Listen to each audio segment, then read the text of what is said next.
সম্মানিত মুসলিম কেরাম, তো বলেছিলাম সাইয়েদনা লুকমান তিনি তার সন্তানকে 10টি উপদেশ দিয়েছিলেন।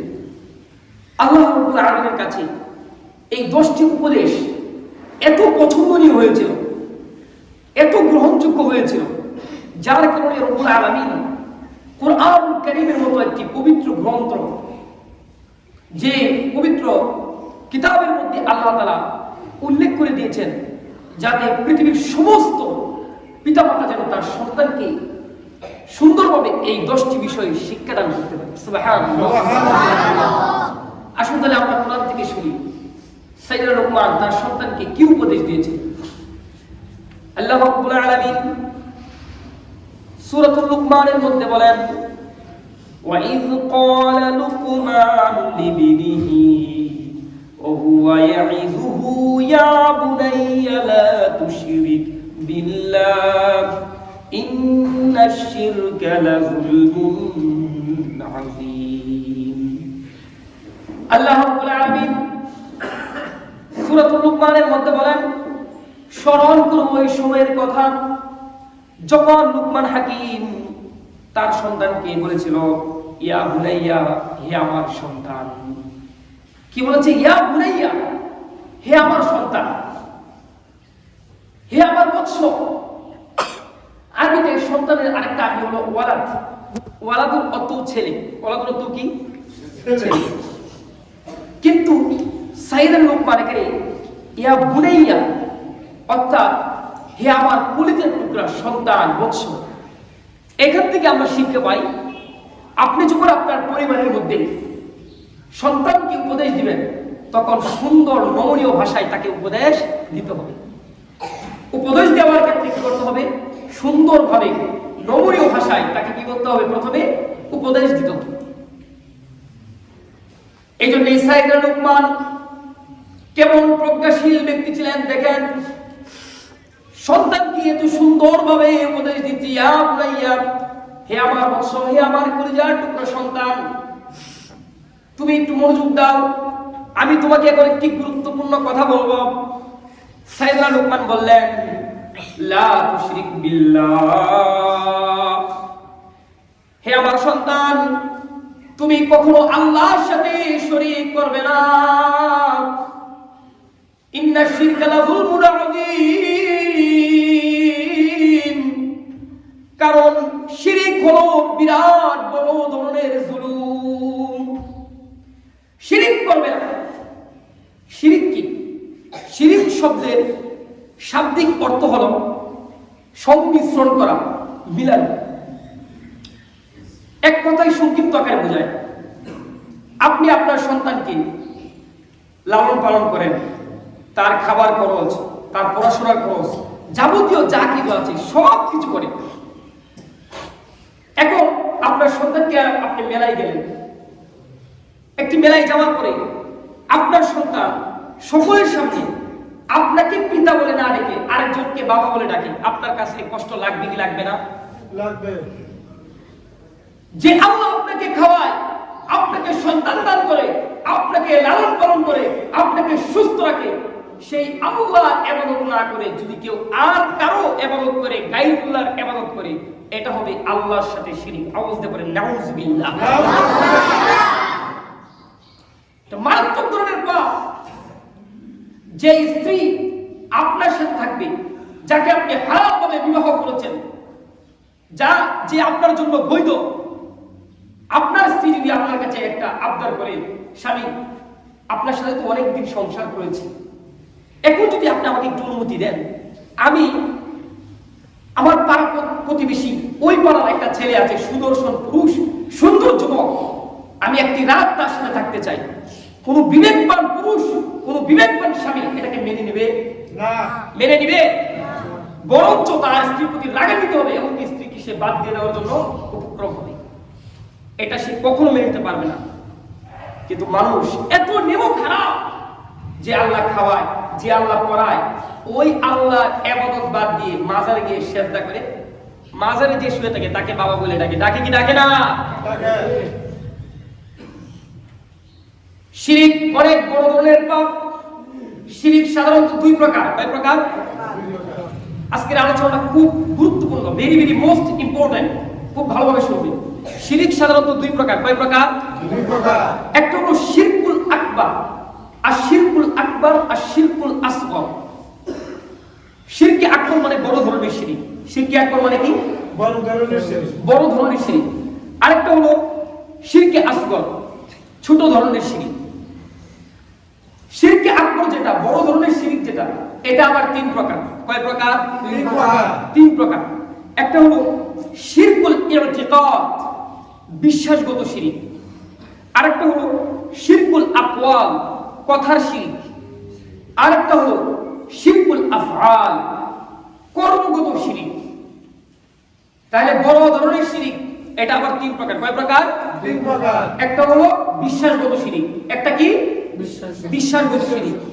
আরেকটা হলো কথার শিরিক। কি শিরিক? কথার শিরিক। আরেকটা হলো কাজের শিরিক, কর্মের মাধ্যমে আমরা শিরিক করি। এবার আসলে আমরা একটা একটা করে জানি। শিরকুল ইতিকাদ, বিশ্বাসগত শিরিক, এটা আবার কি? যেমন আপনি এই বিশ্বাস লালন করেন যে আমাকে সন্তান দেয় আল্লাহ, আমাকে ছেলে দেয় আল্লাহ, আমাকে মেয়ে দেয় আল্লাহ, আমাকে সন্তানও দেয় না আল্লাহ, মেয়েও দেয় না আল্লাহ, এটা আপনি বিশ্বাস করেন। ভালো। সাথে সাথে এই বিশ্বাস রাখেন অমুক পীরের কাছে গেলে, অমুক মাজারে গেলে আমাকে সন্তান দিবে, আমাকে ছেলে দিবে, আমাকে মেয়ে দিবে। বলে নাউজুবিল্লাহ। এটাকে বলে বিশ্বাসগত শিরিক। এটাকে বলে কি? বিশ্বাসগত শিরিক। সেজন্য আল্লাহ রাব্বুল আলামিন কুরআনুল কারীমের 49 নম্বর সূরা, সূরাতুশ শুআরা 50 নম্বর আয়াতের মধ্যে বলেন লিল্লাহি মুলকুস সামাওয়াতি ওয়াল আরদ। আসমান জমিনের রাজত্ব, আসমান জমিনের মালিক যিনি, আওয়াজ দিয়ে বলেন তিনি কে? তারপরে আল্লাহ রাব্বুল আলামিন বলেন ইয়াখলুকু মা ইয়াশা। শুনে রাখো, আমি আল্লাহ যা ইচ্ছা সৃষ্টি করে থাকি। ইয়াহাবু লিমান ইয়াশাউ ইনাসা, আমি আল্লাহ যাকে ইচ্ছা করি কন্যা সন্তান দান করি। আল্লাহ যাকে ইচ্ছা করে কন্যা সন্তান, মেয়ে সন্তান দান করে। ওয়ায়াহাবু লিমান ইয়াশাউ যুকুর, আবার আমি আল্লাহ যাকে ইচ্ছা করি পুত্র সন্তান দান করে থাকি। তারপর আল্লাহ রাব্বুল আলামিন বলেন আও ইযাউযুহুম যুকরানা ওয়া ইনাসা, আবার আমি আল্লাহ যাকে ইচ্ছা করি কন্যা এবং পুত্র উভয় সন্তানই দান করি। সুবহানাল্লাহ। তারপর দেখেন আল্লাহ তাআলা কত চমৎকার কথা বলছেন। আবার আল্লাহ তাআলা বলেন ওয়ায়াজআলু মান ইয়াশাউ আকীমা, আবার আমি আল্লাহ যাকে ইচ্ছা করি কন্যা সন্তানও দেই না, পুত্র সন্তানও দেই না, কন্যা এবং পুত্র উভয় সন্তানই তাকেই দেই না, তার স্ত্রীকে বন্দা রাখি, তাকে কোনো সন্তানই কি করি না, আমি আল্লাহ দান করি না। তাহলে এই আয়াত থেকে আমাদের বিশ্বাস রাখতে হবে সন্তান দেয় কে? আল্লাহ। এটা মুখে মুখে বলে, অন্তরে কি বলে? সমাজের অসংখ্য মানুষ বিশ্বাসগত শিরকে লিপ্ত। আপনি বিশ্বাসও করবেন না, মানুষের মন মাইন্ড কত নিচু হয়ে গিয়েছে। বিবাহ হয়েছে 4 বছর, 3 বছর, 7 বছর, 12 বছর, সন্তান হয় না। বাংলাদেশের কোনো মাজার বাকি নাই যে সেখানে যাওয়া হয়। আছে না এরকম? আছে না এরকম? মাজারে যায়, মাজারে যাওয়ার পরে বাবার কাছে চায়, বাবা বাবা ও বাবা। নিজের বাবার সারাদিন একবার বাবা ডাকে না, কিন্তু মাজারে যিনি শুয়ে থাকে বাবা ডাকতে ডাকতে বুকের ফেনা উঠে যায়। বাবা আপনি যদি একটা সন্তান দেন বাবা, তাহলে আমি পরবর্তী বছর, সামনের বছর যখন কোনো সবাই আপনার এখানে একটা গুরু জবাই দেব। বলেন নাউজুবিল্লাহ। মাজারে যাই, খাজা বাবার দরবারে যাই, গাজাও খাই, আবার খাজা বাবার দরবারে যাই। যাওয়ার পরে বলে কেউ ফিরে না খালি হাতে, বাবারে তোর দরবার হতে, বলে না? খাজা বাবার দরবারে যায়, পিসাবের কাছে যাই, যে বলে সন্তান হয় না, 4 বছর হলো, 5 বছর হলো, একটা সন্তান যদি আপনি কিভাবে এনে দিতে পারেন আপনার কোনো কিছু অভাব হবে না, ঈমান কিন্তু থাকবে না। এখন একটা প্রশ্ন যারা বেদাতি, যারা এগুলো করে, তারা আপনি উল্টা প্রশ্ন করবে, আচ্ছা আমরা যেহেতু মাজারে যাই, বাবার কাছে যাই, আপনাদের যখন এত জ্বলে, এত সমস্যা, এত চুলকানি, তাহলে আপনারা সন্তানের জন্য ডাক্তারের কাছে যান কেন? এখন আপনি কি বলবেন? ডাক্তারের কাছে যাওয়া কি এটা কি শিরিক? না। সন্তানের জন্য ডাক্তারের কাছে যাওয়া কি শিরিক? না। কেন? ডাক্তার কারণ এখানে বিশ্বাসগত কাজ। কোন মানুষ ডাক্তারের কাছে এই জন্য যায় না যে ডাক্তার আমাকে ছেলে দিবে, মেয়ে দিবে, এই জন্য কেউ যায় না। বরং সে যায় যে সমস্যাটা কোন জায়গায়, রোগটা কোন জায়গায়, ওই রোগ নির্ণয় করার জন্য ডাক্তারের কাছে যায়। এটা শিরক হবে না। কিন্তু যে মানুষগুলো বাবার দরবারে যায়, তাদেরকে জিজ্ঞেস করেন, তাদের একটাই উদ্দেশ্য, তারা বলে বাবার দরবারে যাওয়া মাত্রই বাবা আমাকে ছেলে দিবে, মেয়ে দিবে। আওয়াজ দিবেন নাউযুবিল্লাহ। কবরের মাঝে একটা মানুষ শুয়ে থাকে, কত অসহায়। আল মাইয়িতু ফিল কবর কাগরিবু ফিল বাহর। সমুদ্রের মাঝখানে যদি আমাকে আপনাকে ফেলে দেওয়া হয়, আর আশেপাশে যদি কোনো কিছু সাহায্য করার মতো কোনো লঞ্চ, স্টিমার, কোনো কিছু না থাকে, আপনি আমি কেমন অসহায় থাকবো? তার থেকেও বড় অসহায় হলো কবরের মাঝে একটা মানুষ শুয়ে থাকা। কবরের মাঝে যে মানুষটা শুয়ে আছে, আমার আপনার থেকে সে অনেক বড় অসহায়। কিন্তু আপনি বলবেন এটা বিশ্বাস করি না। কেন? যারা মাজারে বিশ্বাস করে এখানে থাকতে পারেন, কষ্ট পেলেও কিছু করার নাই। এটা কোরআন থেকে আলোচনা করছি। আমার বাবা কবরে জীবিত, আপনি কি বলেন? বাবার দরবারে গেলে দেখবেন এরকম ঘটনা বলে যে ঢুলের মধ্যে বাড়ি দিয়েছিল, ঢুল ফেটে গেছে। বাবার দরবারের সামনে জুতা দিয়ে হাঁটা যায় না, বাবা অনেক গরম, অনেক গরম, এরকম বলে না? বলে। আমি নিজে একবার এরকম সমস্যার সম্মুখীন হয়েছি। চট্টগ্রামে এক মাজার কি হয় এটা দেখার জন্য গিয়েছিলাম। মাজারের যে এলাকাটা, এটা অনেক দূর থেকে তারা এটা একদম পুরো ঢালাই দিয়ে ওটাকে একদম আপনার গেট সিস্টেম করে ব্যারিকেড দিয়ে রেখেছে। বিশেষ করে কওমি মাদ্রাসার কোনো ছাত্রকে ঢোকার জন্য দেয় না, কারণ তারা জানে যে এরা কখনো শিরিক করবে না। আমি আমার এই পোশাক চেঞ্জ করে অন্য পোশাকে এর ভিতরে ঢুকেছিলাম। আমি জুতা নিয়ে ঢুকেছি।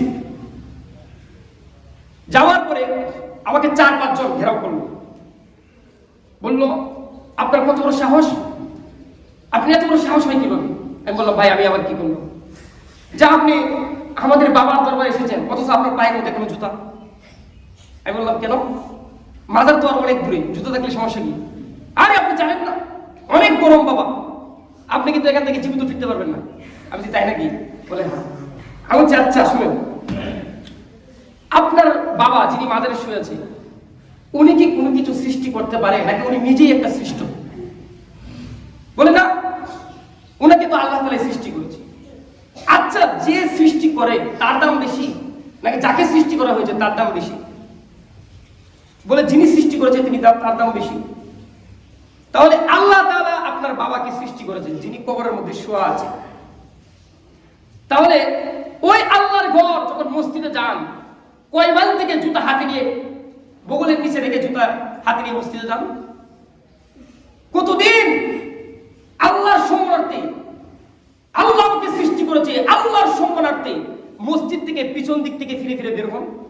কোন মুসল্লি আছে মসজিদ থেকে যখন বের হন উল্টো দিক হয়ে বের হন? কিন্তু মাজারে যাবেন, মাজারে যাওয়ার পরে এই মানুষগুলোই মাজার থেকে যখন বের হবে তখন কি করে? উল্টো দিক থেকে বের হয়। কারণ কি? কারণ জিজ্ঞেস করলে বলে আমি আমার নিতম্ব, আমার বাচ্চাকে বাবাকে দেখাবো, সর্বনাশ, এটা বাবার অসম্মান হবে। শিরিক বুঝতে এত দূর যেতে হয় না, আপনি নিজের সংসার পরিবারের দিকে তাকান, বুঝতে পারবেন। সম্মানিত মুসলিম কিরাম, বলছিলাম আল্লাহ রাব্বুল আলামিন এই সূরার মধ্যেই বলে দিয়েছেন, আয়াতের মধ্যে বলে দিয়েছেন যে দুনিয়ার মানুষ শুনে রাখো, আমি আল্লাহ তোমাদেরকে সন্তান দেই। কাউকে যদি কারো যদি সন্তান না হয় তবে মনে করবে আমি আল্লাহই তাকে সন্তান দিচ্ছি না। এটা বিশ্বাস রাখতে হবে। বিশ্বাস রাখবেন তো ইনশাআল্লাহ? এটা হলো বিশ্বাসগত শিরিক। এবার আসলে আমরা জানি শিরকুল আকওয়াল, কথার শিরিক। কথার শিরিক, কথার শিরিক, কথার শিরিকটা কি? যেমন আল্লাহ তাআলা বৃষ্টি দেয়, আল্লাহ তাআলা আপনার জমিনের মধ্যে ফসলের মধ্যে বরকত দেয়, আবার সেই আল্লাহ যদি ইচ্ছা করে আপনার ফসল নষ্ট হয়ে যায়। কিন্তু আপনি কি করলেন? হিন্দুরা যেভাবে তাদের 33 কোটি দেবতা আছে, তারা সূর্যের জন্য একটা দেবতা সাপোর্ট করে নির্ধারণ করে, বৃষ্টির জন্য একজন দেবতা নির্ধারণ করে। আপনি যদি আল্লাহ ব্যতীত আর কারো কাছে বৃষ্টি চান, তাহলে এটা হবে শিরক। এটা হবে কি? শিরক। আর আল্লাহর নামে কোনো কিছু, আল্লাহর নাম ব্যতীত কারো নামে শপথ করা যাবে না। আমাদের সমাজের মানুষ বলে, তুই যদি এই কাজটা না করে থাকিস তাহলে কুরআন শরীফ হাতে নিয়ে শপথ কর, বলে না? শিরক। কারণ ইবনে উমর রাদিয়াল্লাহু আনহু উনি একবার এক ব্যক্তিকে বলতে শুনলেন, এক ব্যক্তি বলল, ওয়াল কাবা, কাবার কসম। উনি এই কথাটা শোনা মাত্র ওই ব্যক্তিকে বললেন, ফাইন্নী সামি'তু রাসূলুল্লাহ সাল্লাল্লাহু আলাইহি ওয়াসাল্লাম ইয়াকুল, আমি রাসূলুল্লাহ সাল্লাল্লাহু আলাইহি ওয়াসাল্লামকে বলতে শুনেছি, মান হালাফা বিগাইরিল্লাহি ফাকাদ কাফার আও আশরাক, যে ব্যক্তি আল্লাহর নাম ছাড়া অন্য কারো নামে শপথ করবে, কসম খাবে, সে আল্লাহর সাথে সরাসরি শিরক করবে। আওয়াজ দিয়ে বলেন নাউযুবিল্লাহ। তাহলে এই কথা বলা যাবে না, মসজিদের নামে কসম, কাবা ঘরের নামে কসম, পশ্চিম দিকে ফিরে কসম খেলাম, কুরআন শরীফ ছুঁয়ে কসম খেলাম, এই কথাগুলো বলা যাবে না। কসম করতে হবে একমাত্র কার নামে? আল্লাহর নামে। আল্লাহর কসম, এটা বলা যাবে। কিন্তু আমরা কত শত শিরক করি, যারা আগে বলেছি এখন থেকে আর বলবো না ইনশাআল্লাহ। 3 নাম্বার শিরকুল আফআল, কর্মগত শিরক। কর্মগত শিরক কি? যেমন আমরা সিজদা করি কার জন্য? আল্লাহর জন্য। সিজদা করি কার জন্য? আল্লাহর জন্য। এমন অনেক নাফরমান আছে যারা এই কপালটা আল্লাহর কুদরতি বায়ু সিজদা দেয়, আবার মাজারে গিয়ে ওই যে ইট, ওই ইটের মধ্যে বাবার ওখানে যে সিজদা দেয় না? অনেক আছে সিজদা দেয়। একজন সাহাবী, আবু দাউদের হাদিস 2140 নম্বর হাদিস, তিনি বলেন, আমি হীরা শহরে ঘুরতে গেলাম। ইরাকের মধ্যবর্তী একটি শহর, নাম হলো হীরা। আমি ওখানে ঘুরতে যাওয়ার পরে দেখতে পেলাম ওই এলাকার মানুষরা তারা তাদের রাজা বাদশাকে সিজদা করছে। আমি ওইখান থেকে আসার পর আল্লাহর নবীকে বললাম, ইয়া রাসূলুল্লাহ, আমি হীরা নামক শহরে গিয়েছিলাম, ওইখানে গিয়ে দেখলাম এলাকার জনগণ তারা তাদের নেতাকে সিজদা করছে, সম্মান সুযোগ সিজদা করছে। এখন পৃথিবীর মধ্যে যত নেতা আছে, যত মানুষ আছে, তার মধ্যে আপনি হলেন সবচেয়ে বেশি সম্মানিত। আমাদের মধ্যে আপনি হলেন সবচেয়ে বেশি সম্মানিত, আপনি সিজদা করার যোগ্য। আমরা কি আপনাকেও সিজদা করব? আল্লাহর নবী বললেন, না, শোনো, আমি মারা যাওয়ার পরে তোমরা কি কেউ আমার কবরে সিজদা করবে? বলল, না, কখনো করব না।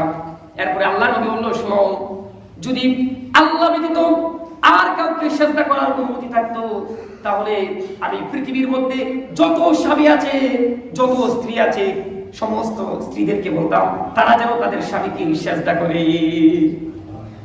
চিন্তা করে দেখেছেন? একজন স্ত্রী আজকে বাড়ি থেকে স্ত্রীকে হাদিসটা শোনাবেন।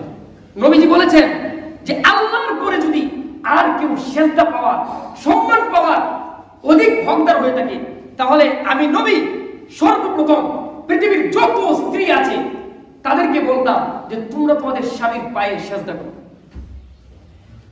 নবী এটা দ্বারা বোঝালেন যে আল্লাহ ছাড়া এই মাথা কারো সামনে লাগানো যাবে না, আল্লাহ ছাড়া কারো সামনে মাথা নত করা হারাম। আপনি চিন্তাও করবেন না, আপনার সারা জীবনের আমল ঈমান সব বরবাদ হয়ে যাবে, জীবন চলে যাবে। কখনো আল্লাহ ছাড়া কারো সামনে, কোনো নেতাকে তার সামনেও মাথা নত করবেন না। আমরা বুঝি না, অনেকে আমরা যদি কোনো বড় সম্মান উচ্চ পর্যায়ের মানুষ আছে তাকে দেখলে এরকম করি, এরকম করি না? কখনো করবেন না, মাথা উঁচু রাখবেন, মাথা উঁচু রাখবেন। এই মাথা আল্লাহ ছাড়া কারো সামনে নত হবে না। সম্মান করতে হয়, সালাম দিবেন। ইসলাম আমাদেরকে মানুষকে কিভাবে রেসপেক্ট করতে হয়, সম্মান দিতে হয়, ইসলাম আমাদেরকে শিখিয়েছে। সালাম দিবেন, আসসালামু আলাইকুম ওয়া রাহমাতুল্লাহ, সালাম দিবেন, কিন্তু কখনো এরকম করবেন না। আমরা এরকম করি না? অনেকেই করবেন না, এটা করা যাবে না। তাহলে বললাম শিরক প্রধানত 2 প্রকার, একটা হলো বড় শিরক, ছোট শিরক। বড় শিরক আবার 2 প্রকার, একটা হলো শিরকুল ইতিকাদ, বিশ্বাসগত শিরক, কথার শিরক, কাজের শিরক, আর একটা হলো শিরকুল আসগর, ছোট শিরক। আল্লাহর নবী হাদিসের মধ্যে বললেন, ইন্না আখওয়াফা মা আখাফু আলাইকুম শিরকুল আসগর। ও আমার সাহাবীরা শুনে রাখো, আমি তোমাদের জন্য সবচেয়ে বেশি যে জিনিসটাকে ভয় করি সেটা হলো ছোট শিরিক, গোপন শিরিক, ছোট শিরিক। সাহাবায়ে কেরাম জিজ্ঞেস করলো, ইয়া রাসূলুল্লাহ ওমা শিরকুল আসগর, ছোট শিরিক আবার গোপন শিরিক, ছোট শিরিক এটা কি? আল্লাহ নবী বললেন আর রিয়া, লৌকিকতা, লোক দেখানো শিরিক। আপনি নামাজ পড়ছেন, আপনার পাশে 4-5 জন মানুষ এসেছে, আপনি তাদেরকে দেখে নামাজটা একটু বিলম্ব করে দিলেন, এটা হবে লৌকিকতা, লোক দেখানো শিরিক। এটা হবে কি শিরিক? লোক দেখানো শিরিক। যারা মানুষকে দেখানোর জন্য আমল করে তাদের এই আমল আল্লাহর কাছে গ্রহণযোগ্য হবে না। হজ করে এসেছে, খুব ভালো কথা, খুব ভালো, কিন্তু হজ করার পরে তার নামের শুরুতে যদি হাজি না লাগায় সে রাগান্বিত হয়। আসলে সমাজে এরকম মানুষ আছে। হাজি সাহেব আপনি একটু বুঝতে পারেন না, আপনি হজ করার কারণে যদি আপনার নামের আগে হাজি লাগাতে হয়, তাহলে আমরা যে সারা জীবন নামাজ পড়ে যাচ্ছি আমাদের নামের আগে মুসল্লি কেন লাগায় না? মোহাম্মদ মুসল্লি কামরুল ইসলাম বলেন কেউ? না। বলেন কেউ? না, না। তাহলে হজ করার পরে হাজি লাগান কেন? লৌকিকতার জন্য। সাবধান, লৌকিকতার জন্য করবেন না। হাদিসের মধ্যে এসেছে আল্লাহর নবী বলেন, কিয়ামতের ময়দানে আল্লাহ তাআলা সমস্ত বান্দাদের আমলগুলোকে তাদের আমলের অনুযায়ী তাদেরকে ন্যায় প্রদান করা হবে, তাদের প্রতিদান দেওয়া হবে, এক এক করে প্রতিদান দেওয়া হবে। যে সমস্ত মানুষরা মানুষকে দেখানোর জন্য নামাজ পড়েছে, রোজা রেখেছে, কোরআন করেছে, ওয়াজ করেছে, তাফসীর করেছে, মানুষের মন পাওয়ার জন্য, লৌকিকতার জন্য, আল্লাহ বলবে তুমি যাকে দেখানোর জন্য, যাদেরকে দেখানোর জন্য আমল করেছিলে, এখন যাও তাদের কাছ থেকে তুমি তোমার এই আমলের প্রতিদান নিয়ে আসো। সম্ভব? না। সম্ভব? না। আল্লাহ তাআলা আমাদেরকে এই রিয়া ও শিরক, গোপন শিরক থেকে বেঁচে থাকার তৌফিক দান করুন। সকলে বলেন আমিন।